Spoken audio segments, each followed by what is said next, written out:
versículo 29, de 1 de Samuel, capítulo 2, 29. Porque vocês zombam de mim, do meu sacrifício, diz o Senhor, e da oferta que determinei para minha casa, ou para minha habitação. Mais uma vez, o Senhor, Ele está cobrando de Eli, o profeta, o sacerdote de Eli, porque vocês se zombam do meu sacrifício e da oferta que determinei para minha habitação.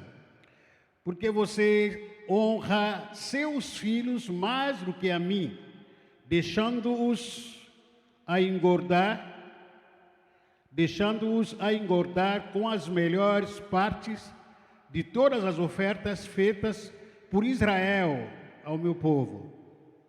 Versículo 30 diz: portanto, o Senhor, o Deus de Israel, declara: prometi à sua família e à sua linhagem do seu pai, que ministrariam diante de mim para sempre. Mas agora o Senhor declara: longe de mim tal coisa, honrarei aquele que me honrarem, mas aqueles que me desprezam serão tratados com desprezo. Chegada a hora em que eliminarei a sua força e a sua família, a força da sua família, de seu pai, e não haverá mais nenhum idoso na sua família, e você verá aflição na minha habitação. Embora Israel prospere na sua família, ninguém alcançará a idade avançada, e todos os descendentes eu não eliminarei do meu altar. Será poupado apenas para lhe consumir os olhos com lágrimas, e para lhe entristecer o coração, e todos os seus descendentes morrerão no vigor. E versículo 32, 34 diz: o que acontecer aos seus dois filhos, Ofni e Finéia, será um sinal para você. Os dois morrerão no mesmo dia. Parece que pode parecer uma ameaça para a família esse versículo, mas não é. Deus pediu para Eli, para que Deus pudesse ser honrado. E um princípio de honrar a Deus é reconhecer a presença de Deus em tudo que a gente é, em tudo que Ele faz na nossa vida. Ele que nos dá fôlego de vida, Ele que nos dá saúde, Ele que nos dá família, Ele que tem nos dado emprego, Ele que tem nos dado tudo que nós temos. Então, falar de boca, não, Deus tem me abençoado, é simples isso, mas muito mais do que isso, honrar a Deus. O que Ele fala aqui, ó, tudo que Ele tem colocado na nossa mão, nós temos que dar oferta para Ele. Isso é honra a Deus. Temos que dar o dízimo, temos que dar oferta para Ele. Isso é honrar a Deus.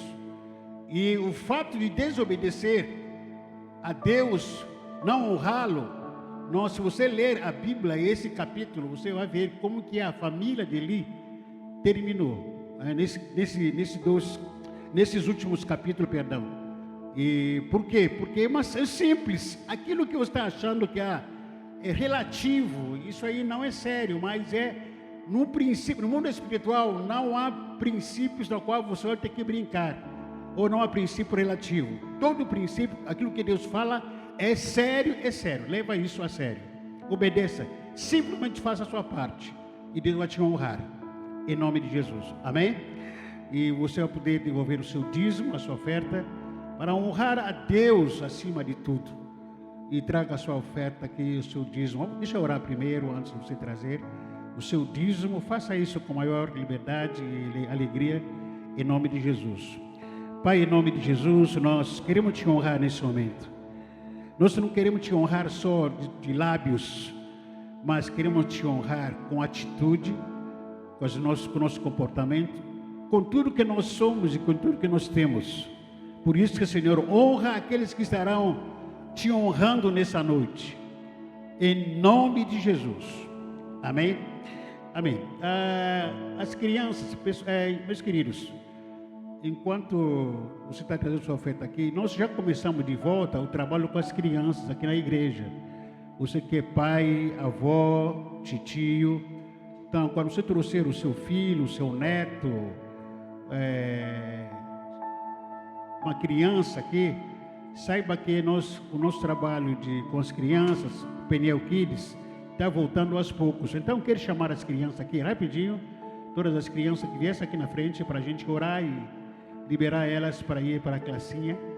Logicamente, a gente continua obedecendo as regras, né?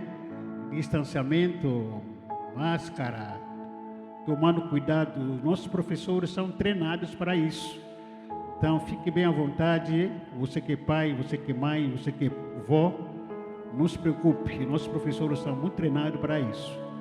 E enquanto você vai estar aqui, o seu filho, o seu neto vai estar lá também ouvindo as histórias.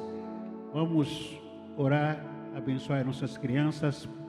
Levanta a sua mão para abençoá-las, em nome de Jesus. Senhor, nós pedimos que o Senhor acompanhe a história dessas crianças, que sejam crianças que vão diferenciar, que vão fazer diferença nessa sociedade, que aos olhos humanos a sociedade está perdida, mas pela fé nós queremos declarar que aqui nesse lugar Deus vai levantar homens segundo o seu coração e mulheres de Deus aqui, que faça a diferença nessa sociedade, Senhor. Os pobres com teu sangue, repreendemos em nome de Jesus toda investida do inimigo na vida dessas crianças e liberamos toda sorte de bênção sobre as suas vidas, em nome de Jesus. Amém. Amém. Que Deus abençoe. Pode ir para crianças, por favor, vá para ti.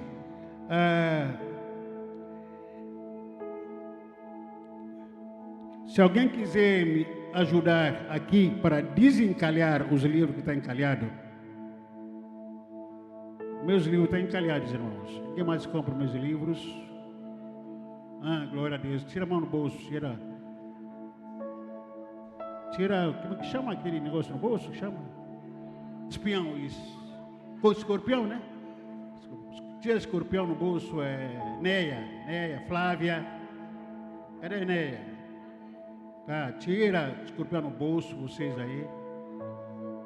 Em nome de Jesus Cristo. Então, compra. Se você já tem, Flávia também não tem que comprar. Se você já tem, compra para dar de presente para um amigo, tá? Leva lá, filho. Deus abençoe. Quando você comprar, no final lá você pode me pedir para fazer aquele dedicatório. Irmãos, na terça-feira, 9h, já foi avisado, mas quero reforçar. Na terça-feira agora é feriado. E quem é brasileiro aqui? Quem é brasileiro? Então vem aqui para a gente levantar um clamor pela pátria. Amém? Se você ama o Brasil, vem aqui. Não importa de que partido que você é. Não importa. Se é comunista, se é petista, se é corintiano, tal. Pode vir, a gente vai levantar um clamor aqui. Domingo às 9h30 da manhã, todos estão convocados. Você que é Brasil, quer ver o Brasil aqui presente. Porque a gente fala muito do Brasil, a gente fala muito mal do governo, das autoridades e tal. Irmãos, à luz da Bíblia, nossa luta não é contra carne e sangue. As coisas, nós só podemos mudar o Brasil quando nós estivermos orando. Não tem outro, tem. Confiar no homem, confiar no sei o quê, vai fazer, não. É só Deus, quando Ele fizer, Ele fará bem. Bem feito. Então, para isso que nós precisamos falar com Deus, em oração. Então, na terça-feira, às 9h30 da manhã, todos estaremos aqui para levantar um clamor ao Senhor. Eu já avisei também que na terça-feira à noite, nossas células estão retornando.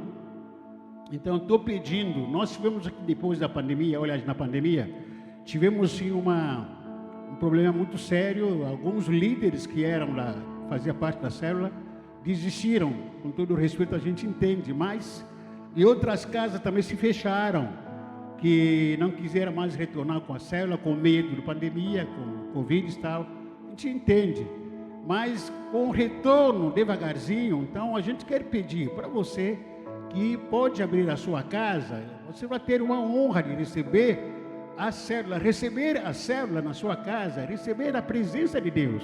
Sabe o que significa isso? É uma coisa, algo que vai diferenciar na sua casa. Vai ser diferente do seu vizinho, de outras pessoas, porque você recebeu a presença de Deus na sua casa. Então, você que deseja que na sua casa, aquela célula que fechou, volte, ou você nunca recebeu a célula, mas quer abrir célula na sua casa, então fale comigo, fale com a minha esposa, a pastora Liliane. Por que tem que falar com a gente primeiro? Porque antes temos que orar para a sua casa. Antes, a gente precisa ir na sua casa para ungir, preparar ela para a célula. Então, você pode falar ou marcar para a secretária da igreja, ou falar diretamente com a pastora, e depois a gente planeja para a gente retornar com célula em tudo. E queria pedir para que a gente pudesse colocar em pé para fazer essa leitura de Juízes, capítulo 16. Juízes, capítulo 16.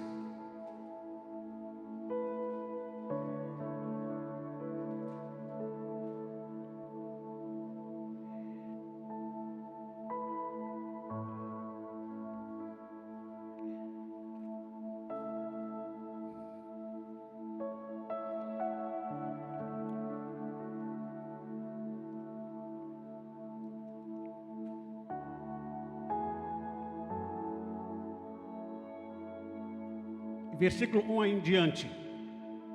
Juízes, capítulo 16. Certa vez, Sansão foi a Gaza, viu ali uma prostituta e passou a noite com ela. Disseram ao povo de Gaza: Sansão está aqui. Então cercaram o local e ficaram à espera dele a noite toda, junto à porta da cidade. Não se moveram a noite inteira, dizendo: amanhecer, o mataremos. Sansão, porém, ficou deitado só até a meia-noite. Levantou-se, agarrou firme a porta da cidade com os 2 batentes e os arrancou com tranca e tudo. Pôs tudo nos ombros e o levou ao topo da colina que fica de frente de Hebrom. Depois dessas coisas, ele se apaixonou por uma mulher do vale de Seroc, chamada Dalila. Os líderes dos filisteus foram dizer a ela: veja se você consegue induzir a mostrar-lhe o segredo da sua grande força, como poderemos dominá-lo, para que o amarremos e o subjuguemos. Cada um de nós dará a você 3 quilos de prata. Disse, porém, a esposa Dalila a Sansão: conte-me, por favor, de onde vem a sua grande força e como você pode ser amarrado e subjugado. Respondeu-lhe Sansão: se alguém me amarrar com 7 tiras de ouro, ainda úmidas, ficarei tão fraco quanto qualquer outro homem. Então os líderes dos filisteus trouxeram a ela 7 tiras de ouro, ainda úmidas, e Dalila o amarrou com elas. Tendo o homem escondido no quarto, ela o chamou: Sansão, os filisteus estão atacando. Mas ele arrebentou as tiras de couro, como se fosse um fio de estopa posto perto do fogo. Assim não se descobriu de onde vinha sua força. Disse Dalila a Sansão: você me fez de boba, mentiu para mim. Agora conte-me, por favor, como você pode ser amarrado. Ele diz: se me amarrar firmemente, com corda que nunca tenha sido usada, ficarei tão fraco quanto qualquer outro homem. Dalila o amarrou com cordas novas. Depois, tendo o homem se escondido no quarto, ela o chamou: Sansão, os filisteus estão atacando.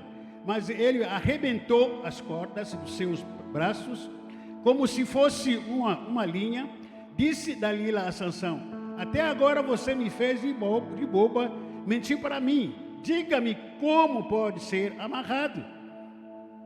Ele respondeu: se você tecer num pano as 7 tranças da minha cabeça e o prender com uma lançadeira, ficarei fraco quanto qualquer outro homem. Assim, enquanto ele dormia, Dalila teceu as 7 tranças da sua cabeça num pano e o prendeu com a lançadeira. Novamente ela o chamou: Sansão, os filisteus estão atacando. Ele despertou do sono, arrancou a lançadeira e o tiar com os fios. Então ela lhe disse: como você pode dizer que me ama se não confia em mim? Esta é a 3ª vez que você me fez de boba e não contou o segredo da sua grande força. Importunando-o o tempo todo, ela o cansava dia após dia, ficando ele a ponto de morrer. Por isso ele lhe contou o segredo. Jamais se passou navalha em minha cabeça, disse ele, pois sou nazireu desde o ventre materno. Se fosse rapado o cabelo da minha cabeça, a minha força se afastaria de mim e eu ficaria tão fraco quanto qualquer outro homem. Quando Dalila viu que Sansão que tinha contado todo o segredo, enviou essa mensagem aos líderes dos filisteus: subam mais dessa vez, pois ele me contou todo o segredo. Os líderes dos filisteus voltaram a ela, levando prata, fazendo-o dormir no seu colo, e ela chamou o homem para cortar as 7 tranças do cabelo dele, e assim começou a subjugá-lo, e a sua força o deixou. Então ela chamou: Sansão, os filisteus e estão atacando. E ele acordou do sono e pensou: sairei como antes e me livrarei, mas não sabia que o Senhor o tinha deixado. Pai, em nome de Jesus, tenha misericórdia da minha vida, tenha misericórdia de nós. Obrigado, Senhor, nessa noite. Estar aqui, Senhor, não é uma tradição religiosa, que todo domingo temos que estar aqui. Estar aqui, termos a fé no Senhor. Que o Senhor tem algo para nos dizer, o Senhor tem algo para fazer no nosso meio. Muito mais do que cantar, muito mais do que falar da palavra, muito mais do que dançar, muito mais do que ofertar. O que nós queremos, Senhor da glória, é ver os teus sinais, tuas maravilhas, e a manifestação da tua presença, Senhor. Porque, Senhor, senão valeria a pena, seria uma rotina constante estar aqui somente para cantar, somente para ouvir alguns discursos, somente para ofertar. Senhor, isso para nós seria insuficiente. Estamos sedentos da tua presença. Queremos mais o Senhor, Deus. Muito mais do que o templo, mas a tua presença. Muito mais do que o nome da denominação, é a tua presença. Muito mais do que o meu nome, mas é o teu nome, Senhor. A tua presença que venha se manifestar no nosso meio, Senhor. Isso que eu desejo, que eu quero, que eu anseio todo dia da nossa vida, Senhor. Por isso que nós queremos te honrar e glorificar teu nome nessa noite. No nome de Jesus. Amém. Amém. Por se assentar, Deus abençoe.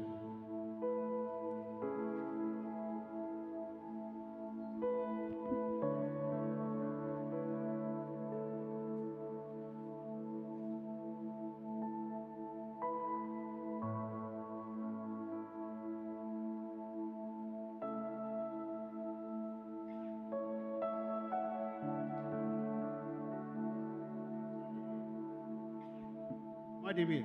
Está sendo aqui? Está ligado? Pode ligar, por favor. Aqui está calor aqui. Irmãos, eu quero falar sobre a história de Sansão, que muitos de nós conhecemos, é um fato. Mas antes de falar sobre a história de Sansão, eu quero dar uma pequena introdução sobre o mundo que a gente está vivendo hoje. O mundo chamado pós-modernidade que ele está assistindo. A vida moderna que vivemos hoje é uma bênção, nos fez crescer e muito, em todos os sentidos, nos crescemos muito.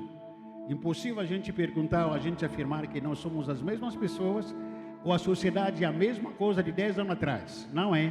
Nós evoluímos, crescemos, houve avanço da tecnologia, que isso tudo faz parte da pós-modernidade que a gente está vivendo e facilitou muito a nossa comunicação, tem sido uma bênção a vida social, na vida pós-moderna e também os relacionamentos, e se facilitou muito, a comunicação entre nós, facilitou-se, tudo isso aí faz parte da modernidade, ou melhor, da pós-modernidade. Mas ao mesmo tempo, nesse momento da pós-modernidade, a pós-modernidade causou um estrago, que posso chamar assim, um estrago devastador no nosso relacionamento com Deus. Isso que tem causado. Talvez não foi uma bomba atômica que a pós-modernidade causou, mas a maneira de pensar do ser humano, a maneira que o ser humano tem agido, a maneira de pensar pós-moderno, que mudou e muito. É muito comum, por exemplo, gente que está com idade de 50, de 60 anos, você ouvir os mais velhos que os tempos não são mais o mesmo. Mas como é que está acontecendo? O que está acontecendo? O que a pós-modernidade afetou a nossa maneira de pensar, de agir, e ministrou, melhor dizer, atacou o nosso cérebro humano. Esse cérebro humano foi atacado pela pós-modernidade e, naturalmente, tudo que ataca a nossa mente ou na nossa cabeça vira hábitos, vira costumes e que vão causar em nós incômodos e perturbação. Que a grande verdade hoje em dia, que dentro desse mundo pós-moderno, o que incomoda tanto, o que perturba tanto, não é o aumento do preço do feijão, não é o aumento, ou melhor, aliás, um buraco da minha rua que pode ter aparecido, mas o que tem incomodado nesse mundo pós-moderno são os valores morais e espirituais. Toda vez que você abre a boca a falar sobre os valores morais e valores espirituais, incomoda, a mídia incomoda, as pessoas são incomodadas quando você falar sobre respeito, sobre sexualidade, as pessoas se sentem ameaçadas. Quando você começar a falar sobre valores espirituais, você ouve as pessoas dizendo que não, também aqui não precisa de religião tal. Sempre há pessoas incomodadas com princípios e valores espirituais, até valores morais. O que é isso? É fruto da modernidade, em que a modernidade afetou a nossa cabeça. Consequentemente, os nossos pensamentos afetados, o que acontece? Tudo que você pensa vai se tornar em hábito da sua vida. Melhor, se forma em comportamento e hábito, tanto na sua família e também na sociedade. Tudo que você pensa vai se tornar em comportamento diário e também dentro da sua família e como na sociedade. Alguma das características da pós-modernidade. O que a pós-modernidade colocou, implementou na nossa sociedade, indiretamente, camufladamente, isso que a gente vive, por mais que não seja declarada, você não vai ouvir na televisão, você não vai ouvir em rede social por aí, que a pós-modernidade está fazendo assim, assado. Mas a nova maneira de se viver, comportamento novo de se viver, uma fala nova, decisões que têm sido novidade hoje. Por exemplo, como característica da pós-modernidade, o relativismo. O relativismo é uma das filosofias da pós-modernidade. A pós-modernidade vem colocar na sociedade isso aí, para me alcançar, para alcançar você, como tem alcançado muitas vidas, sobre o relativismo. O que é relativismo? Relativismo é doutrina que afirma que as verdades variam conforme a época, o lugar, o grupo social. Prega que todos os pontos de vista são válidos como verdade. Então não existe uma verdade só. Quando você está pregando que não, a Bíblia é a única verdade, Jesus é o único que salva, que cura e que liberta, há alguém por aí pensando, não, isso é relativo. Isso é relativo. Alguém que foi inculcado na cabeça dizendo que, não, Jesus não é o único caminho. Existem outros caminhos, existe dinheiro, existe Maomé, existe uma entidade também que salva. Isso está na sua cabeça sutilmente, isso está no seu comportamento sutilmente.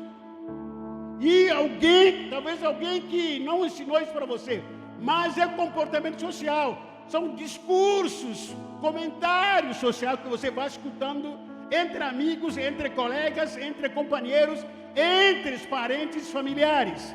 A segunda característica da pós-modernidade é o secularismo.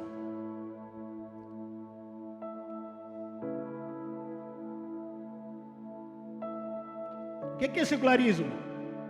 Transforma todas as crenças e instituições religiosas em doutrina e filosofia, ou melhor, em doutrinas filosóficas.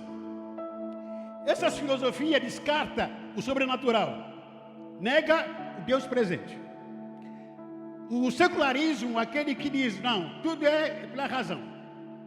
Se não houver, tipo, uma matemática lógica, alguém dizer para mim que Jesus multiplicou com 2 peixes e 5 pães e multiplica para alimentar um monte de gente, 6 mil pessoas. O secularismo não acredita nisso. E isso vai ensinar, isso é ensinado nas escolas, na faculdade, que os nossos filhos, nossos jovens frequentam. Eles aprendem isso, que isso aí é relativo. Não existe, como é que Jesus vai multiplicar, vai alimentar umas 6 mil pessoas apenas com pouco peixe, com pouco pães? Não existe, é mentira. É arte isso, alguém que inventou uma história, não é realidade. Esse é secularismo que faz parte da nossa sociedade. Como o quê? Como norma da pós-modernidade. A terceira característica da pós-modernidade é o pluralismo. O que é pluralismo? A aceitação de vários princípios ou verdade para explicar o universo sobre Deus, sobre a humanidade e sobre o bem e o mal. Por isso, deve-se acreditar em todo o sistema de crença como verdades. Então, não temos uma única verdade, mas sim várias verdades. Você quer saber de Deus? Você pode ir na filosofia. Quer saber de Deus? Você pode entrar no mato. Você quer saber de Deus? Então, o pluralismo também não aceita a nossa crença, a crença da nossa fé, que a Bíblia seja a única regra de fé e prática. Não é. Qualquer um de vocês pode encontrar um livro de autoajuda na esquina, vai ser também a fonte. Qualquer um de vocês encontra uma miçanga na esquina oferecido para vocês, vocês vão dizer, não, esse aqui também serve, não é só a Bíblia. Então o pluralismo vem o quê? Atrapalhar a nossa mente, tirar a nossa mente, tirar a nossa fé da palavra. Quarta característica da pós-modernidade é o individualismo. O que é o individualismo? Defende a afirmação do indivíduo, onde o eu é o centro do mundo. Antigamente o centro era Jesus, Deus. Hoje o centro é o ser humano, o ego. Se eu não for reconhecido, se todo mundo não me aplaudir, eu tenho as energias dentro de mim que pode mudar o mundo. Eu tenho a força. Deus que está dentro de você. Assim que ensina as filosofias, acredita o Deus que está dentro de você. Confia. Esse Deus, que é esse Deus? O ego, o orgulho, arrogância. Ao mesmo tempo, mesmo o ego nos tira ou esfria a nossa fé em relação à crença em Deus. Para que eu vou confiar em Deus se eu posso confiar no meu coração? olha sutilmente essa fala em nosso relacionamento. Confia no seu coração. Faça o que o seu coração está pensando. Mas quando você olha para a Bíblia está dizendo o seguinte: o coração do homem é enganoso. Olha aqui a perturbação mental. Como é que entre a sociedade, entre nós, alguém dizer para mim, confia no seu coração, vai, faça. Se o seu coração está dizendo isso, obedeça. Mas você olha para a palavra dizendo o seguinte: o coração é doentio. Aí você fica no meio dessa guerra de ideias. Faça o quê? Confiar no coração ou não confiar? De alguma forma a gente fica aí meio nessa guerra de ideias. Não saber para onde ir. No mínimo, em último caso, se apertar muito, eu confio no meu coração, em vez de ficar esperando em Deus. Porque alguém falou para confiar em mim. Quinta característica de pós-modernidade é o hedonismo. O que é o hedonismo? Filosofia amoral, que afirma ser o prazer individual seja a fonte da felicidade. Eu gosto de um baseado. Faz prazer em mim. Baseado. Se o baseado faz prazer, me dá prazer, então aquele prazer é fonte da minha felicidade. Sou feliz com isso. Eu gosto de tomar cerveja todo final de semana. Se aquele cerveja me dá prazer naquele momento, então aquele prazer que eu tenho tomando cerveja, isso é a fonte da minha felicidade. Se a prostituição faz bem na minha vida, me dá prazer, alegria de ser prostituta, aquilo para mim é a fonte da minha felicidade. Dinheiro. Ganhar dinheiro para mim, se é isso, me dá prazer, alegria, então o dinheiro é a fonte da minha felicidade. Mas quando você olhar para a Bíblia diz o seguinte: Jesus é a fonte de quê? De felicidade. Jesus é a fonte de quê? A felicidade. Aí você mais uma vez fica nessa cabeça perturbante. Poxa vida, a felicidade está onde? No sexo, no dinheiro, está onde? No bebida, está onde? Lá na sociedade, no emprego, aonde que está a felicidade, afinal de contas? A gente começa a buscar a felicidade por aí, como uma barata tonta por aí, para cá e para lá. Para onde tu está indo? Procurando a minha felicidade. Quero ser feliz. Mas aonde Jesus está aqui? A sexta característica da pós-modernidade é o chamado de inclusivismo. Inclusivismo. O que é isso? Ensina que aqui nós precisamos conviver harmoniosamente com todos. Devemos excluir qualquer juízo de valor moral ou morais, religiosa e de justiça. Nós temos que aceitar todo mundo. Não podemos excluir ninguém. Se você aceita, se você é evangélico, seja bem-vindo. Se você é católico, também seja bem-vindo no nosso meio. Se você é espírita, seja bem-vindo. Se você é macumbeiro, seja bem-vindo. Se você de toda raça, de toda tribo, de toda religião, seja bem-vindo. O importante é a gente conviver com todos. Nós estamos proibindo excluir quem não for da nossa fé. O que está sendo pregado por aí em discurso político? O que é? Tolerantismo, tolera tudo. Essa é a filosofia do pós-modernidade. E quando você chega na Bíblia, lá em Apocalipse capítulo 2, o Espírito Santo dizendo para a igreja de Tiatira que, você tem feito tanta coisa boa e lindas. Estou parafraseando com minhas palavras. Mas a única coisa que eu tenho contra você é que você tolera Jezabel. Tolerância. Na minha casa. E aí? Vamos tolerar a todos, até Jezabel, até Pombagira, entre nós, sim ou não? Mas o exclusivismo está ensinando isso, que você não pode excluir ninguém. até dentro do nosso meio, como igreja evangélica, isso é um conceito que muitos nós temos tido. Chamar a atenção de alguém no nosso meio, exortar uma pessoa que está em pecado, se diz o quê? Não, vocês estão me discriminando aqui. Eu aqui não sou bem aceito, porque você está me excluindo. E se brincar, vai abrir o processo contra você. Porque está sendo excluída aquela pessoa. Ou pela sua raça, ou pelos seus hábitos, seu comportamento. Essa é a convivência que a gente está vivendo aqui hoje, que é fruto da modernidade. Você não pode chamar a atenção de ninguém. A Bíblia diz que você pode se vir do jeito que você está, mas não pode ficar do jeito que está. Tem que se arrepender dos seus pecados. É isso que a Bíblia me diz. E eu não posso abrir mão disso. A sétima característica da pós-modernidade é o tolerantismo.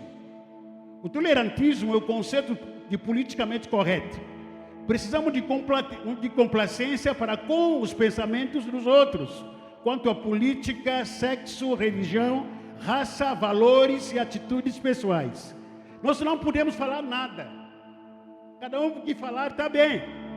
Se falar que não, aqui pode liberar sexo para as crianças, não, bem, está ótimo.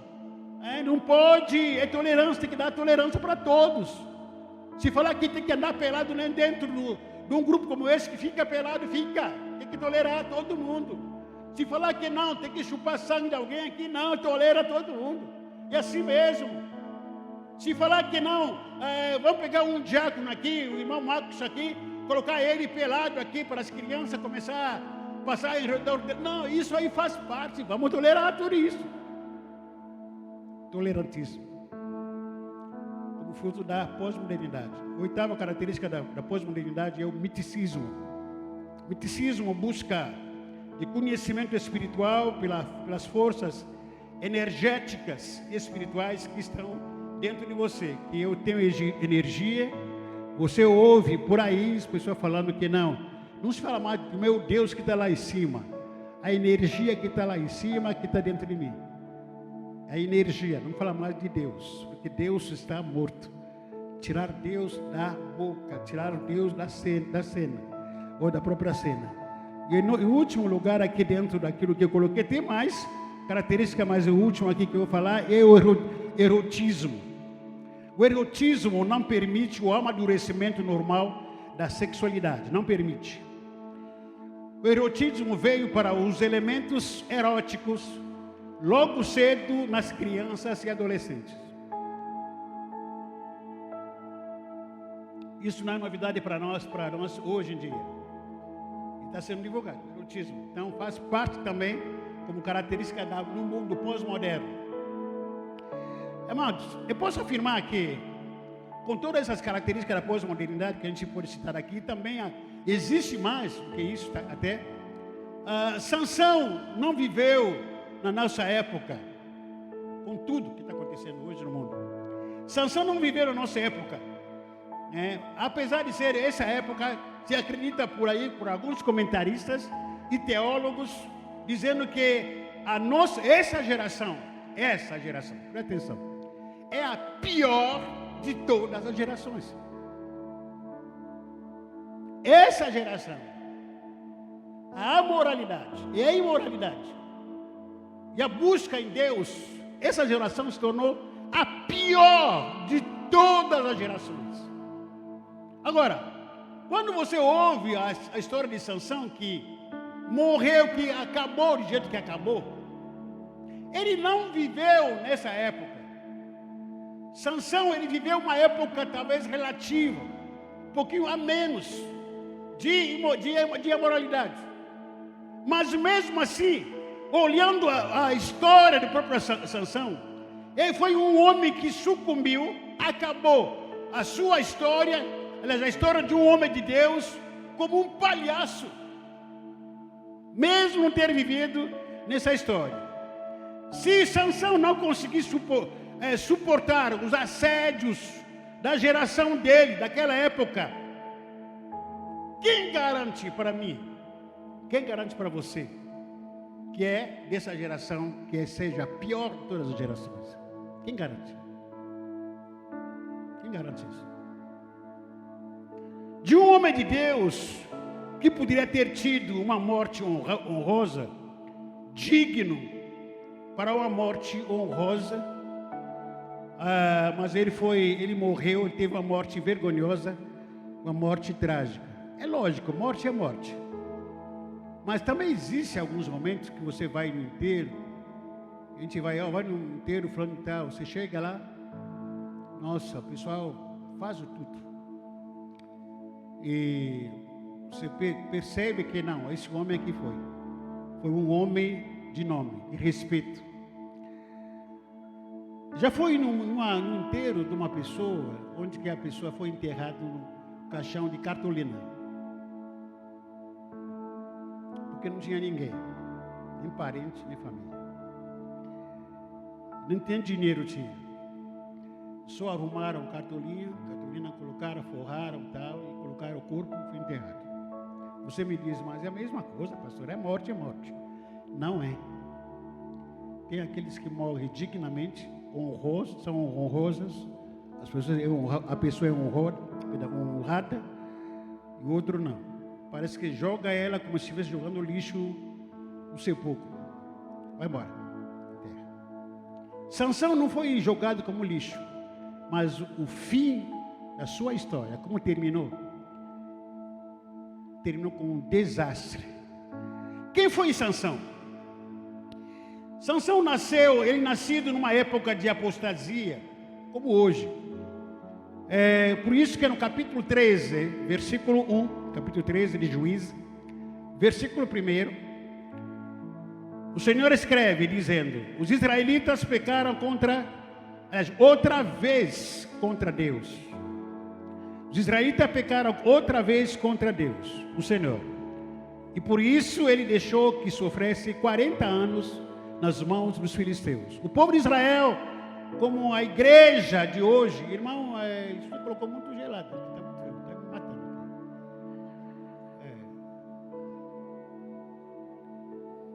O povo de Israel, como a igreja de hoje, não é muito diferente. O povo de Israel abandonou a Deus. Como abandonar a Deus?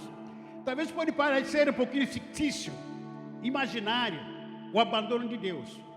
Mas o abandono de Deus passa por onde? Por abandono da palavra. Abandono de Deus quando a palavra de Deus não é mais relevante para você. Abandono de Deus quando você prefere mais a praia do que a igreja. Abandono de Deus quando você prefere mais do que ficar mais no celular por muito tempo do que ler a Bíblia. Abandonar a Deus quando nós vemos o esvaziamento do nosso grupo de oração. É abandono de Deus. Nós estamos vivendo essa apostasia sutilmente, porque estamos sendo afetados pela pós-modernidade. Abandonar a Deus é apostatar-se de Deus. Talvez nós temos vergonha, temos o medo de sermos chamados de apóstatas, mas o nosso comportamento, a nossa atitude tem sido assim. Estamos abandonando a Deus aos poucos, como foi naquela época também. Os israelitas abandonaram a Deus, idolatraram, voltaram-se para o mundo, começaram a ser influenciados pelo povo pagão, começaram a ser influenciados pelos filisteus. Eles largaram a Deus, que o tirou do Egito, que criou o céu e a terra, que os formou, que nos formou a sua imagem e semelhança. Hoje o povo de Deus, hoje a igreja não está diferente, está abandonando a Deus. Você pergunta para a pessoa: está orando? Estou cansado. Está lendo a Bíblia? Estou cansado. Está indo para a igreja? Estou cansado. Você quer servir a Deus? Não tem tempo. Isso é abandono de Deus de uma forma sutil. Estamos sendo afetados por essa pós-modernidade que o anticristo está preparando para buscar, ou melhor, para reinar nesse mundo.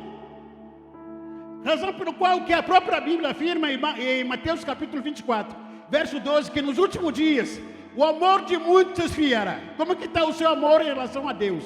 Como que está? Como que está, meu querido, a sua paixão por Deus? O fervor da sua intimidade com Deus, da sua oração com Deus.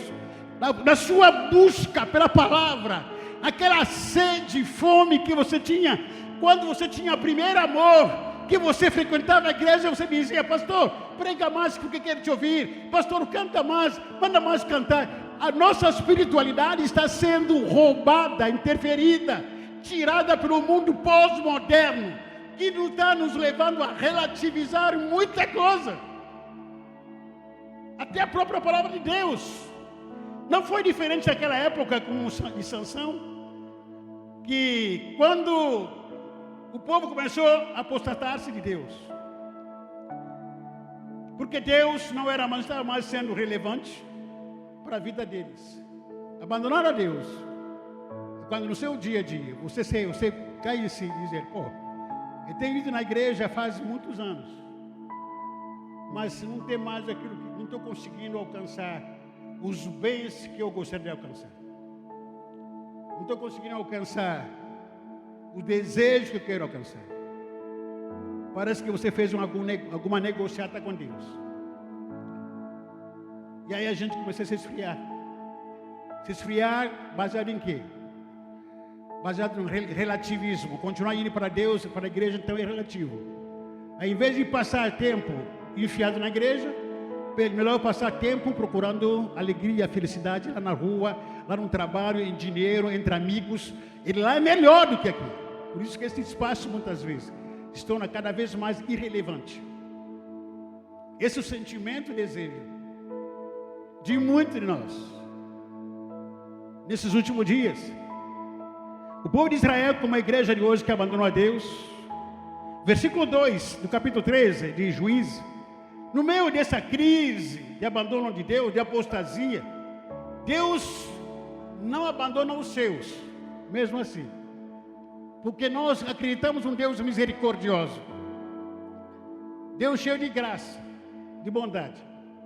No meio dessa apostasia que Israel sofria naquela época, havia um homem chamado Manoa, casado com uma mulher que era estéril.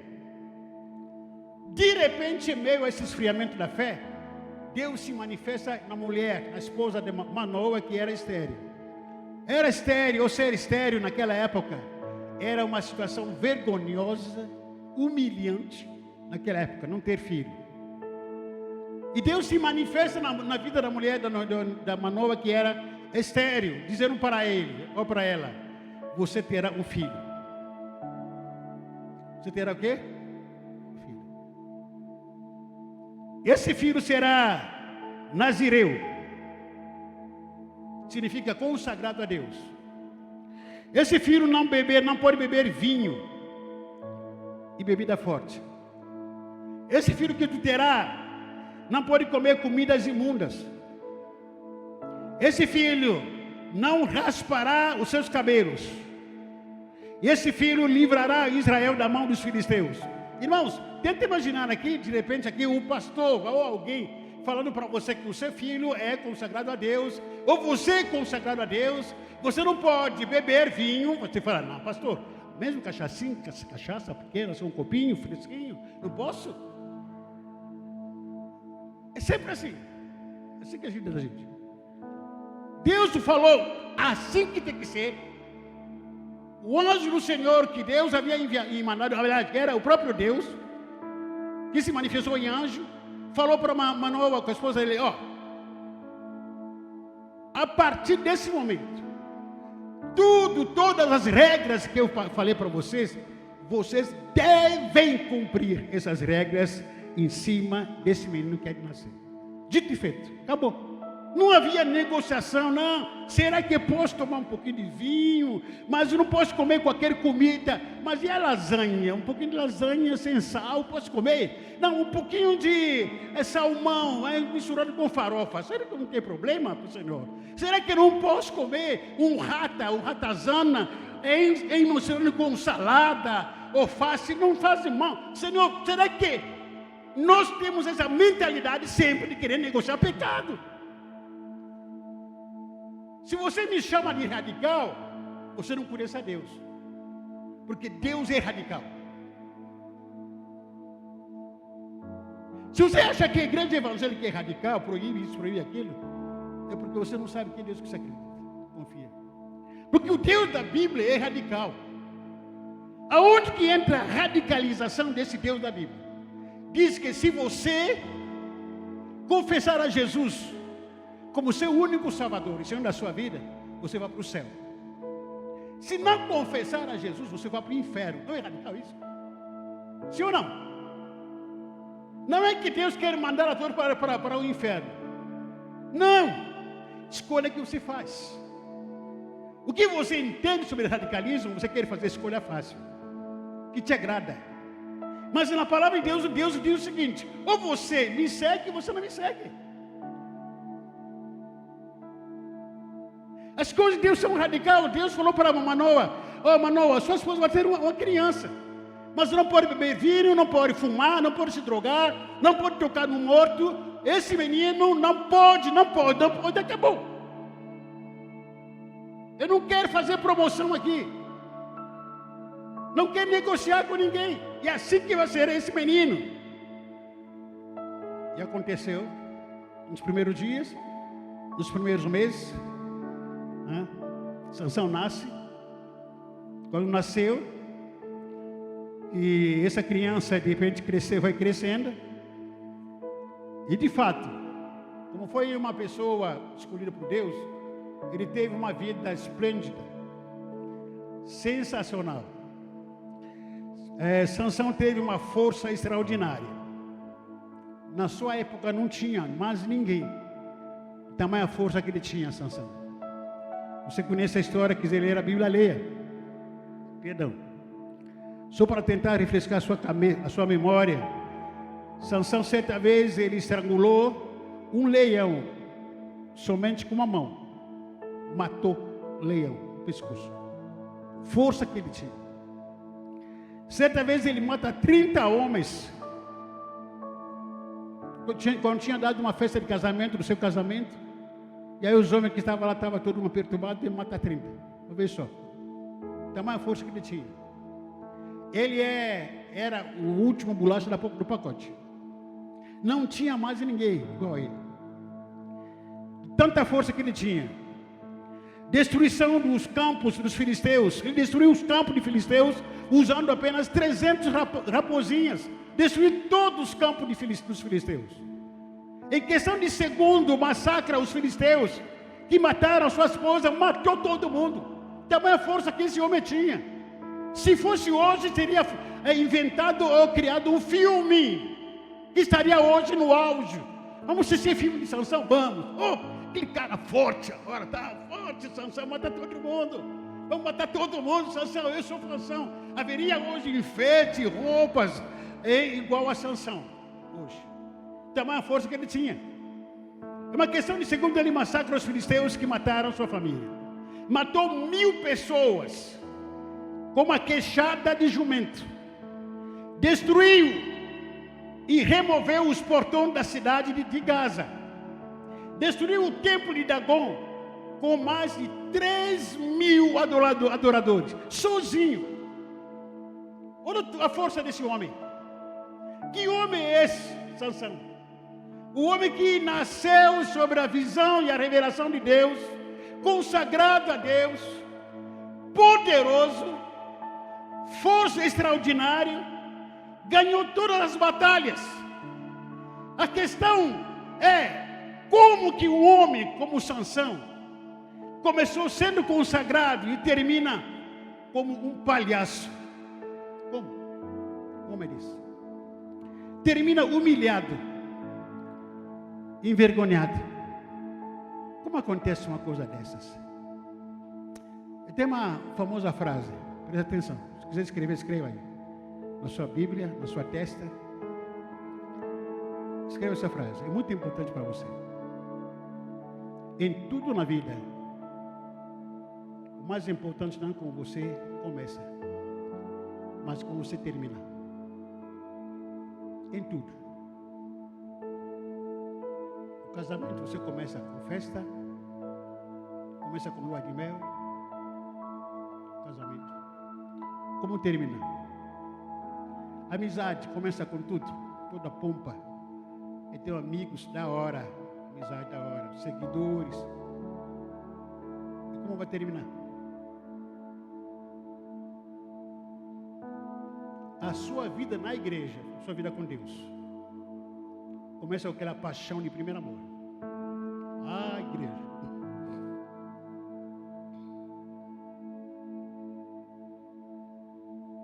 Irmão, Edemir, pode dizer para Deus. Obrigado. Prefiro suar do que sentir esse. Parece que um caranguejo está me segurando aqui nas costas. Em tudo na vida, a nossa vida espiritual começa com pompa. Pastor, estou apaixonado por esse Deus. Quero ler a Bíblia. Quero fazer assim, assado. A gente vai percebendo que no decorrer dos anos, quanto tempo vai passando mais, o relacionamento com Deus vai se tornando cada vez mais comprometido. Vai se corrompendo. Com o tempo, o casamento não é mais relevante. Com o tempo, a amizade não são mais relevantes. Com o tempo, de repente, o ministério na qual eu sirvo a Deus não é mais relevante. Com o tempo, o meu relacionamento com Deus não é mais relevante. Com o tempo, parece que é aquele dissabor vai tomando conta das nossas vidas. A gente começou tão bem, tão bem. A gente está já no metade do caminho, no final do caminho, já com a língua para fora, querendo desistir de tudo. O pior de hoje, a intensa filosofia da pós-modernidade está nos deixando mais corrompidos do que nunca. Assim também que estamos, ou que está a nossa vida espiritual, querido, do mundo de hoje. Rapidamente aqui eu quero colocar alguns erros que Sansão cometeu, que muitos estão repetindo hoje. Alguns erros. De um homem famoso, de um homem poderoso, de um homem tão forte, de um homem que a gente pode dizer que não, esse é o cara, esse é o homem de Deus, ele é um homem muito forte, com ele ninguém pode. Quais são os erros que o Sansão cometeu, que muitos de nós estamos repetindo, que começamos tão bem, tão forte, que nós começamos, você começou a sua vida, o seu relacionamento com Deus, tão forte, tão espetacular, você começou com tanta alegria, mas de repente vai se esfriando, vai se acabando. Alguém que começou tão bem, tão alegre, tão feliz, tão forte, está nos seus últimos dias com a língua para fora. Mas nessa noite, em nome de Jesus, Deus te trouxe para te levantar de novo, em nome de Jesus Cristo.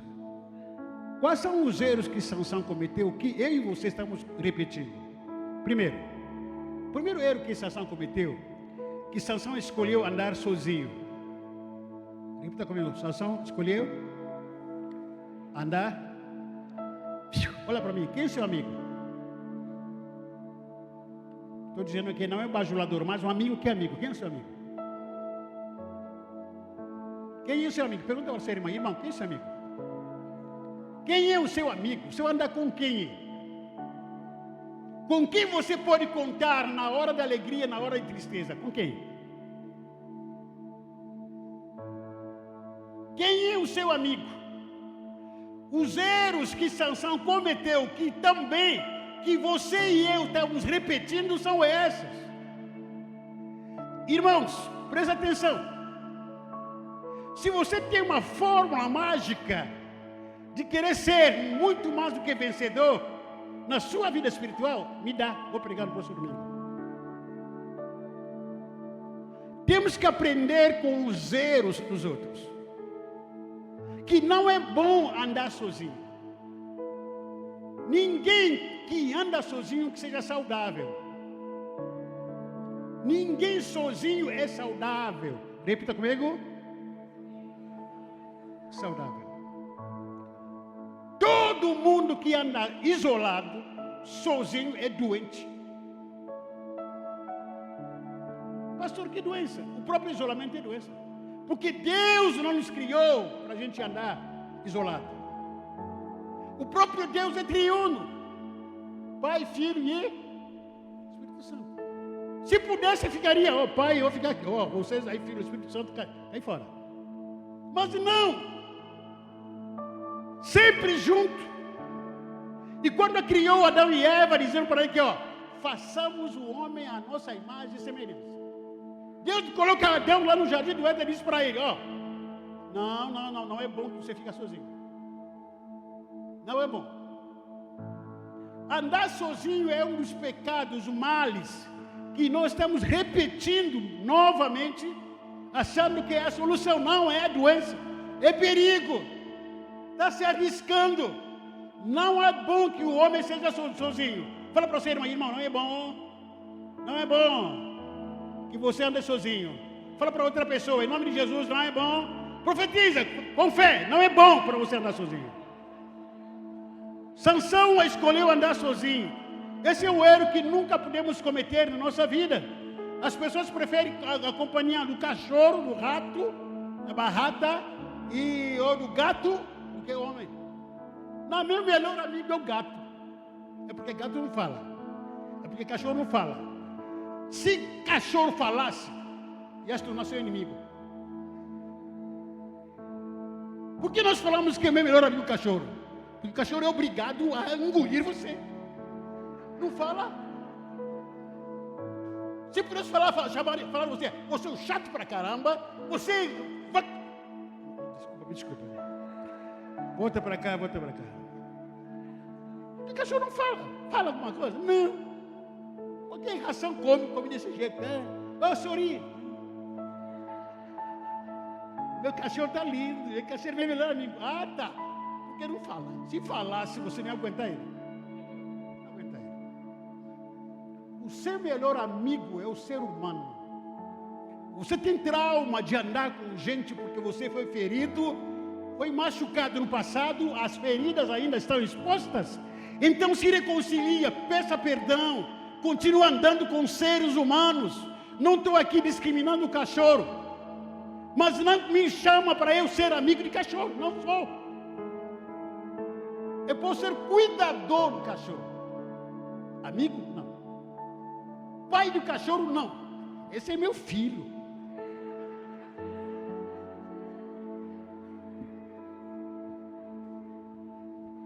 Vai contar outro, vai. Eu tenho filho do cachorro. Esse é meu filho lindo. Olha a cara do papai, tá? Cara da mamãe. E o mamãe é cachorrão, e o papai é cachorrão. Não, com todo o respeito, eu sei que a gente gosta muito de bicho, de animais e tal, mas eu não quero ser pai de cachorro. Nem a minha esposa vai ser mãe de cachorra. Não, hein? Cachorro é cachorro, animal é animal. Mas eu quero ter amizade com seres humanos. Eu quero amar você, querido. Eu quero que você seja meu amigo. Eu quero que você seja meu amigo. Cadê cachorro? Está lá, a vira-lata, está lá. Precisávamos sair, vou comprar ração, vou cuidar, vou lavar, vou me levar para o veterinário, mas amigo? Se você quiser, quem quiser ser amigo, seja. Eu não. Sansão escolheu andar sozinho. Sansão escolheu andar sozinho, e isso é um risco muito grande, andar sozinho. Nunca pensa que é o certo, nunca. Por mais que você tenha suas razões, dizendo que não, assim é minha vida, assim que escolhi, é um risco de vida que você está colhendo. Sansão, ele andou dessa forma. Sansão não tinha alguém para compartilhar seus conflitos, suas tristezas, as tentações. Não tinha ninguém para compartilhar. Nós precisamos ser do próximo para compartilhar lutas, vitórias que a gente enfrenta dia a dia. Quando você escolher andar sozinho, está colocando a sua vida em risco. Em risco. Tem gente que entra na igreja mudo e sai cá. Isso é doença, irmãos. É doença. Eu tenho meu temperamento, minha característica é, por mais que eu esteja vivendo aqui, falando, brincando com vocês aqui, sou extremamente tímido. Não parece, né? Tímido. A minha esposa aqui é meu posto. Minha esposa, onde ela entra, faz amizade, uma questão de segundo. Amigo. Daqui a pouco ela vai me contar, Zuz, eu conversei com aquela moça, o pai dela é assim, conversei com outra, com o rapaz lá, trabalham assim, assado, vai contando aquelas histórias de com quem conversou, que estava com sandália azul, cabelo pintado, vai contando. Aí depois fala, lembra daquela moça? Eu falei, que moça? Aquela moça que eu conversei com ela, que ela estava lendo assim. Ela tem essa facilidade, captar a imagem. Eu não, fico no meu canto. Esse é o meu jeito de ser. Mas num ambiente como esse, no mínimo, preciso cumprimentar algumas pessoas. Questão de respeito. Bom dia, boa tarde. Quero te conhecer. Amém, glória a Deus. Então, a gente é ser humano. Segunda característica, o que Sansão cometeu? O erro. Sansão perdeu a capacidade de ouvir. Repita comigo, Sansão perdeu a capacidade de ouvir. O erro mais que dói é aquele sobre o qual nós fomos alertados. Quando alguém fala para você, depois de pisar na bola, diz, o seu pai e a sua mãe, não te avisei? Não te falei? O erro que mais dói é aquele sobre o qual fomos alertados. E aqui vocês são muito alertados, por amor, pela palavra que sai daqui desse púlpito. Tanto quanto o pastor Ari pregando, outros irmãos pregando aqui, que vêm para cá, pastores de fora, nós somos alertados. Mas a gente percebe que me parece que é coisas que entram no cabelo, no olho, aliás, olha, num ouvido sai no outro. Sansão perdeu a capacidade de ouvir. Quando os pais dizem, por exemplo, filho, filha, não case com esse rapaz, não case com essa menina. Irmãos, presta atenção, por favor. Meus adolescentes, jovens, os seus primeiros amigos são seus pais. Em primeiro lugar, Deus, logicamente. O seu pai passou na mesma experiência, na adolescência, na juventude que você está passando hoje. Que para você tudo é novidade, tudo para você maravilha, redes sociais, não sei o que, tudo é lindo, tudo da Nike. O seu pai já foi adolescente, foi jovem. E quando o seu pai está dizendo que, ei, filho, não faça. Filha, não faça. Ouça o seu pai. Ouça. A nossa geração aqui, que a gente fica falando dessa geração sempre, relativizando o tempo todo, dizendo, meu pai já está velho. Agora, percebi uma das ferramentas, não sei se é ferramenta, armadilha que algumas pessoas estão me tentando, me socando, tentando colocar na minha boca coisas que não falei, que não fez. Já falei com o pastor. O quê? Não sei de nada. Ah, acho que esqueceu, já está ficando velho. Irmão, eu estou velho, mas não estou esquecendo de nada, não. Eu sei quem fala o quê para mim, eu sei muito bem. Hoje se tornou muito cômico. Você vai falar uma coisa como um irmão, pastor, eu te falei. Você está esquecendo. Está me chamando de quê? Estou doente da amnésia?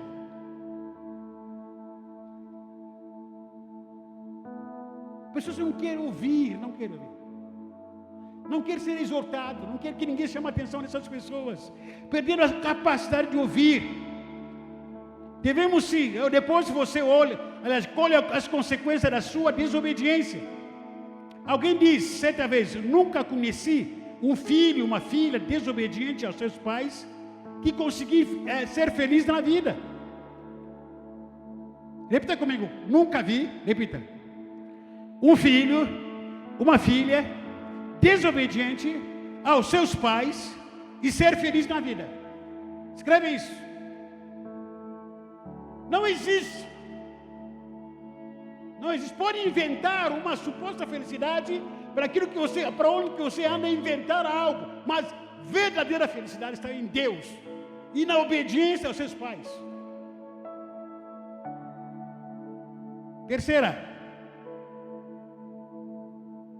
Terceiro erro quarto erro que Sansão cometeu. É terceiro? Não, acabei errando, tanto falando dos erros dos outros. Sansão não era obediente a Deus. Sansão não era. Se Sansão era desobediente aos pais, que ele poderia ver, como ia obedecer a Deus que não vê? Sansão não obedecer às orientações de Deus, ele seguiu o seu coração e os seus desejos carnais, tomou um caminho independente. Lembra que eu falei aqui, quando está falando sobre a questão da pós-modernidade? Segue o seu coração. É isso que Sansão seguiu. Por que tem que ouvir a palavra de Deus se eu posso seguir o meu coração? Por que tem que ouvir a palavra de Deus? Porque ela não é a verdade absoluta. Existem outras verdades que posso seguir. Sansão caiu nessa armadilha, dizendo: pô, pai está me ensinando, Deus está ensinando a mim, está me dando orientações sobre a minha vida, sobre relacionamento, com quem posso casar. Mas por que tem que ouvir? Eu posso seguir meu coração. E Sansão seguiu o desejo do seu coração e cair na armadilha que nem esperava. Quarto erro. Sansão não orava. Sansão fazia o quê? Não fazia o quê? Não orava. Enquanto a Bíblia diz, em Mateus capítulo 26, verso 36, diz: vigiai e orai, para não entrar, ou para que não entrei em tentação. Na verdade, o espírito está pronto, mas a carne é vigiai e jejuai e ler a Bíblia e vigiar. Abre os olhos, meu querido amado irmão. O diabo, nosso adversário, anda ao nosso derredor. Olha, abre os olhos contra os assédios que te cercam, quer te derrubar. A Bíblia, a palavra de Deus, disse lá em 1 Tessalonicenses capítulo 5, verso 22: fugir toda a aparência do mal está na pornografia, aquilo que você fica olhando no celular, no TikTok, em redes sociais, te chamando: vem para mim, vem, está sozinho aí, vem, está carente, vem quer te abraçar, vem quer te amar. Aparência do mal. Não fique flertando com o pecado, porque as consequências são muito graves. Se é para fugir, fuja mesmo. Corra. Lá no ambiente do seu trabalho, tem gente sendo fletada, perdão. Você é homem, relacionamento profissional, mas você que é homem, casado, querendo amizade com as colegas lá no trabalho, não cair nessa. O relacionamento no trabalho é seu profissional. Você que é menina, o relacionamento lá no trabalho, sou profissional. E tem que falar com a sua esposa, quais são as suas colegas lá no trabalho. Quando o relacionamento de colega vira amizade lá no seu trabalho, e não está flertando contra o pecado. Com o pecado, perdão. É questão de tempo. Questão de tempo. Sabe o que é? O que o nosso orgulho diz para nós? Isso não vai acontecer comigo. E quem pensa estar em pé, já caiu. Porque isso é soberbo, orgulho. Sansão não pensou nisso. Não orava. Preguiçoso. Vamos para a oração de sexta-feira. Aliás, na quarta, perdão. Na segunda-feira. Não, estou com preguiça. Cansado, vim no trabalho agora, não dá. Não dá. Mas tem um monte de gente que ontem briguei muito, lutei, não vai dar. Não vai dar, estou cansado, vocês oram por mim. Uma vida espiritual é sua. É sua. Você deve se fortalecer na palavra de Deus quando você ora. E assim que é para todo mundo, sem exceção. O quinto lugar. Quinto erro que Sansão cometeu. Sansão casou mal. Casou como? Tinha um casamento mal estruturado. Capítulo 14, verso 1 a 3. Sansão não orou o suficiente para obedecer a palavra e entender o propósito de Deus para o seu casamento. Deus precisa ser buscado em primeiro lugar na área familiar, no nosso casamento. Irmão, você quer casar? Irmão, quem que solteiro, quem quer casar? Levanta a mão. Não tem não? Todo mundo casado? Solteiro, primeiro, homem solteiro quer casar, homem. Henrique quer casar, Henrique aqui quer casar, quem mais? Irmão Marcos quer casar, só 2 homens, só. Quem mais? Não estou vendo. Tá o irmão Paulo, é Paulo o nome dele? Que quer casar. Cadê o irmão Luiz? Cadê quer casar mais não? Quem mais quer casar? Alexandre quer casar? Não, quer casar. Não, quer não?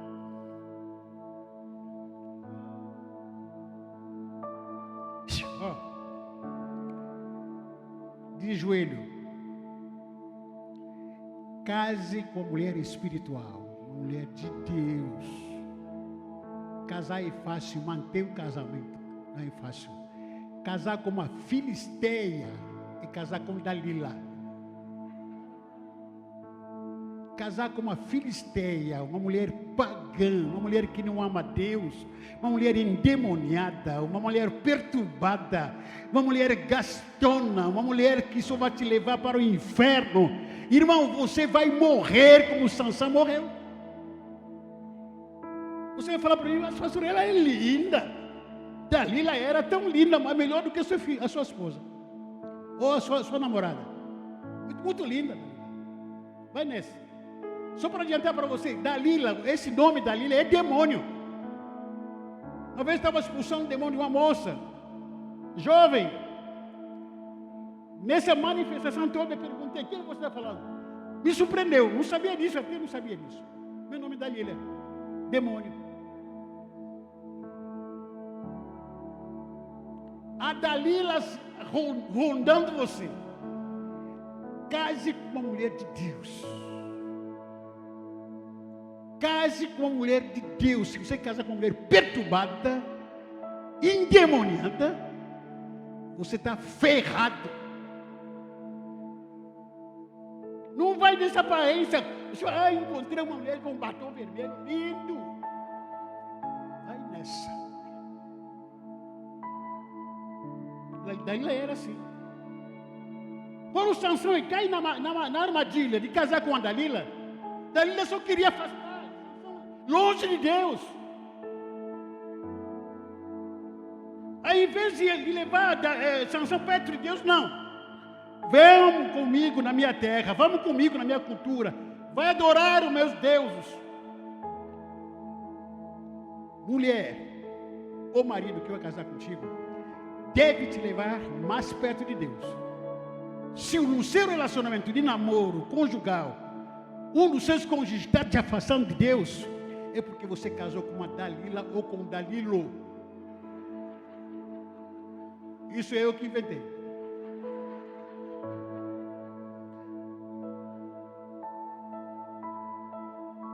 Não é proibido casar, case. Não é proibido casar, case. Case. Eu vi uma flyer dizendo que o namoro é uma propaganda enganosa. O período de namoro é uma propaganda enganosa.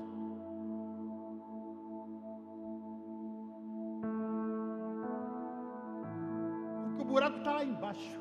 Né? Namoro, uma propaganda enganosa. Engano. Vou te levar para os Estados Unidos, vou te levar não sei aonde, vou viajar contigo, vou te dar um carro, vou te dar o céu e a terra, vou te dar um...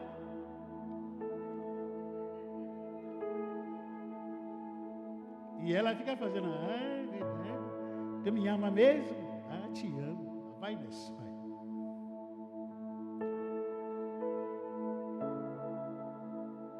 Tem também um monte de homem da Lilo por aí. Irmão, você vai casar com um homem, escolhe. Fala para Deus, Deus, manda o homem que o Senhor quer para a minha vida. Se for da Lilo, manda para o inferno logo de cara. Eu não quero dar Lilo na minha vida, para atrapalhar a minha vida, para acabar com o meu sono, para me dar trabalho. Só fico lavando cueca dele, meia furada, fica lavando roupa suja, tá dele, tá? Só quer comer, sentado no sofá, soltando aqueles gases, tá? Esse Dalilo endemoniado.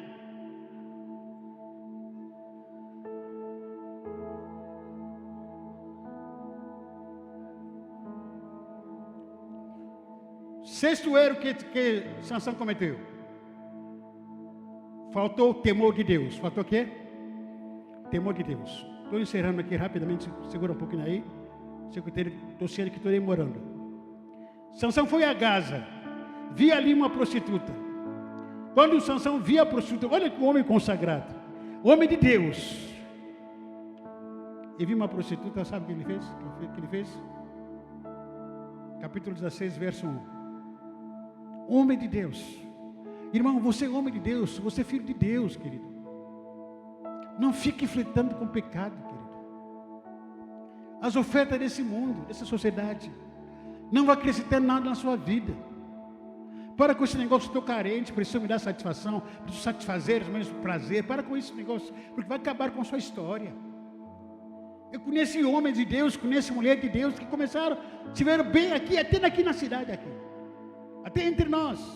Não ouviram ninguém. Andavam sozinhos. Sumiram no espaço. Parece que o mundo, a sociedade engoliu, o pecado engoliu. Sansão encontra uma prostituta. O que eu ia fazer com essa prostituta? Evangelizar?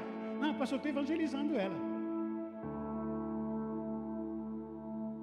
Há gente que fica mandando WhatsApp, conversando no rede social com Dalila. Está ali te fletando, está te cercando. É uma questão de tempo apenas. Sansão se entregou ao pecado da prostituição, infelizmente. Sétimo erro, estou pulando aqui, correndo.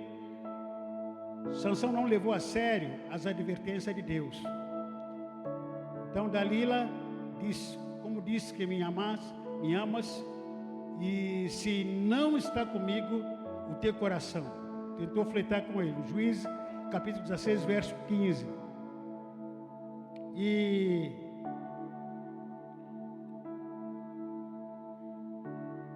só para concluir aqui, quando Sansão sucumbiu, quando teve todas aquelas 4 tentativas, para que Dalila pudesse saber, ou lhe revelar pelo menos, a sua fraqueza, ou melhor, a sua força. Quando ele sucumbiu nos braços da Dalila, em primeiro lugar, Sansão fletou com a Dalila. Lembra aqui que Dalila é demônio, espírito demoníaco, uma entidade espiritual. Se alguém tem o nome Dalila aqui, peço perdão, mas estou falando que é verdade, a experiência que eu tive. Se você está se ofendendo com isso, peço perdão, porque não é minha intenção, não te conheço para te ofender também. Mesmo que se conhecesse, não te ofender não. E o que acontece é que nós ficamos sendo assediados pelo espírito de demoníaca todo dia. O diabo, nosso adversário, ele anda nosso deredor todo dia. O que Dalila pediu para Sansão? Conta-me o segredo da sua força para que pudesse demonstrar o seu amor para mim. Qual é o segredo da sua força? Sansão fala para Dalila: é só cortar meu cabelo aqui. Talvez você não tenha cabelo comprido, mas você conhece a sua força. Sabe aquele irmão que diz o seguinte: minha força, quando eu estou jejuando, quando eu estou orando, a minha força, quando eu estou lendo a Bíblia, A minha força quando estou indo para a igreja. A minha força quando estou sendo fiel a Deus. A minha força está na santidade. A minha força está na minha família. A minha força está nas minhas finanças, no meu relacionamento. Quando você conta isso ao diabo, contou o segredo para você ser atacado e enfraquecido. Quando você conta a sua força, ou o segredo da sua força. Segundo, quando Sansão sucumbiu, diante da sua própria miséria, o pecado. Quando ficou no colo da Dalila, quando ficou no colo um homem de Deus, no colo de uma prostituta. Tem muitos filhos de Deus que estão deitados no colo da Dalila. Nessa noite Deus quer te tirar desse colo. Tem muita gente sentado confortavelmente no colo. Sentar no colo de uma prostituta pode aparecer um lugar de zona de conforto, é confortável. Sentar no colo de uma prostituta é quando você ficar estagnado, paralisia demoníaca, e ele fazendo cafuné para você, enquanto você não quer mais orar, porque está cansado, enquanto você não quer mais ler a Bíblia, não quer mais servir a Deus, porque está cansado, você está deitado nesse colo, e ele fazendo, ela fazendo cafuné em você.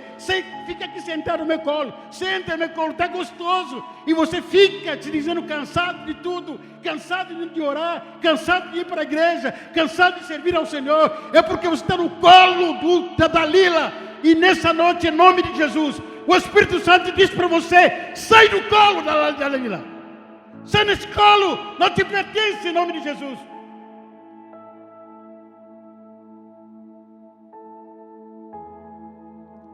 Quando Dalila recebe Sansão no colo, o que ela fez com Sansão? Furou os seus olhos. Furou o quê? Você senta no colo da Dalila. Consequentemente, ele tira os seus olhos. Furar os seus olhos e não enxergar mais o que Deus está te mostrando. Furar os olhos, os seus olhos, e quando você perde a visão da atmosfera espiritual na sua vida, você vive dizendo que não estou vendo nada, Deus não está fazendo mais nada na minha vida, vou ter que parar, porque os seus olhos foram furados pelo Dalila. Você não está conseguindo mais enxergar nada. Deus tem feito tanta coisa na sua vida, na sua família, só que você está com os olhos cegos, está tudo furado. Deus está dizendo para você: filho, estou aqui. Sabe o que Sansão fazia? Um moço que pegou na mão dele e ficou levando ele. Ele dizia: me leva para o palácio, me leva. Um homem de Deus, aquele que matou, destruiu, homem de força, com os olhos furados. Muitos homens e mulheres de Deus que estão com os olhos furados, não vê mais nada. Mas você veio aqui em nome de Jesus Cristo. Deus vai te dar visão de volta. O que Dalila tirou de você, o Espírito Santo vai trazer de volta na sua vida, em nome de Jesus Cristo. O que Dalila fez quando recebeu Sansão na sua casa? Sansão virou palhaço. Virou o quê? Isso corta meu coração. Corta meu coração. Você tem nome, você tem honra, com todo o respeito à profissão de palhaço. Você tem nome na sociedade. Um homem que era respeitado, uma mulher que era respeitada, mas de uma noite para o dia você virou uma palhaça. Todo mundo falando mal de você, te humilhando, pisando em você, debochando do seu Deus, ridicularizando o seu nome, que você vai para a igreja, que você é crente. Sabe por quê? Porque a Dalila, junto com os filisteus, te transformaram em palhaço. Sabe aquela expressão que a gente vive no dia a dia, fala que, puxa vida, a minha vida se tornou uma palhaçada. É isso que muitos estão vivendo. É muito, uma palhaçada. Não é mais uma vida cristã digna, de honradez. O que restou em mim, que restou em nós, uma vida cheia de palhaçada, perdão. em último lugar aqui, quando Sansão ficou junto com a Dalila. Sansão queria lutar ainda, daquela vez. Porém, não sabia. Repita comigo, não sabia. Não sabia que Deus... Pode repetir, porque Deus o havia abandonado. Ele não sabia que Deus não estava mais com ele. Corta meu coração. Corta meu coração. Você tem certeza que Deus está comigo, isso te traz tranquilidade, te dá força. Mas quando você tenta fazer tanta coisa, tanto trabalho, lutando para cá e para lá, dizendo que Deus está comigo, na verdade que Deus não está mais contigo, você mal sabe que Deus te abandonou faz tempo. Isso é cruel. Muitos de nós estão fazendo a obra de Deus, o trabalho do Senhor com a força própria, automaticamente. Mas no fundo, não quer trazer isso para literalmente falando mais. Muitos de nós, Deus nos abandonou faz tempo. O que a gente está fazendo é pela força da vontade, é pela razão. O que trabalho que você faz no diaconato, com a célula, como grupo de dança, como grupo de intercessor, o que você faz, tudo isso, você faz só para aparecer, mas no fundo, Deus te abandonou faz tempo. Que tristeza. Vamos colocar em pé. Vamos colocar em pé.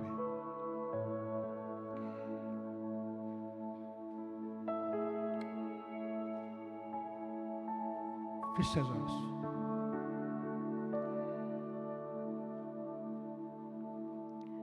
Feche seus olhos. Fomos nós que permitimos Dalila controlar a nossa vida. Dalila começou a zombar de Sansão. Sansão virou como um palhaço. Colocaram Sansão numa cadeira e rodava ele. E todo mundo dava risada. Ridículo. Todo mundo cuspia em cima do Sansão. Um homem de Deus consagrado ao Senhor. Sansão sucumbiu na sua própria história, porque não conseguiu se estabilizar, ter um caráter digno de um homem de Deus. Ele se vendeu pela enganação no seu próprio coração. Ele relativizou a palavra do Senhor. Ele pluralizou o conceito da palavra do Senhor. Um homem de Deus sucumbiu, envergonhado, triste.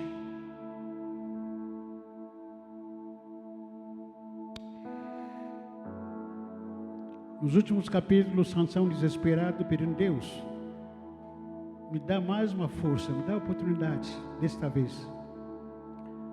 Só que já era. Porque quando a gente não consegue valorizar as pequenas coisas que Deus tem feito nas nossas vidas, e várias vezes Deus nos chamando a atenção, não é por aí, não faça, não anda. A gente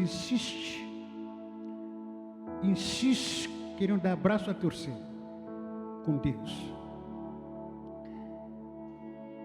De um homem de Deus que poderia ser homenageado no fim da sua vida,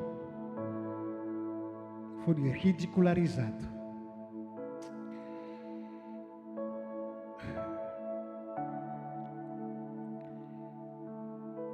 Oh, Jesus.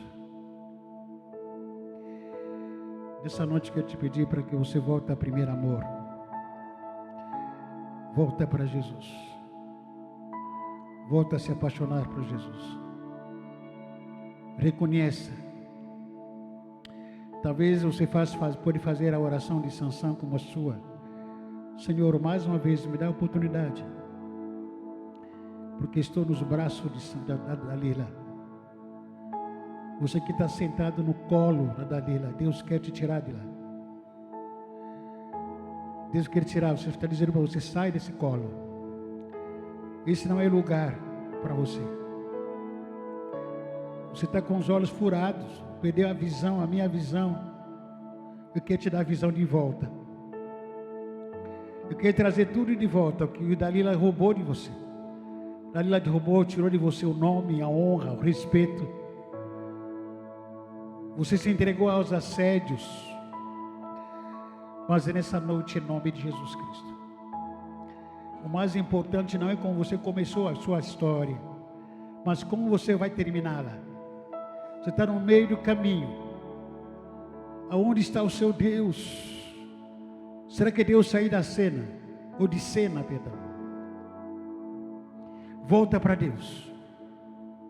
Saia do colo da Dalila. Em nome de Jesus, o mais rápido possível. Dalila não, no colo da Dalila não é o seu lugar. Lugar de estagnação, de paralisia, de parar. Para você estar dizendo que é confortável viver desse jeito. Não é confortável. Sai desse colo da Dalila. E vem para o Senhor. Porque há restituição para a sua vida nessa noite. Seja homem, mulher, que honra a palavra de Deus. Quero orar por você rapidamente. Pode sair do seu lugar, pode vir aqui rapidamente. Não quero demorar muito, nosso tempo está adiantado. Pastor, ora para a minha vida, porque a minha vida está parada.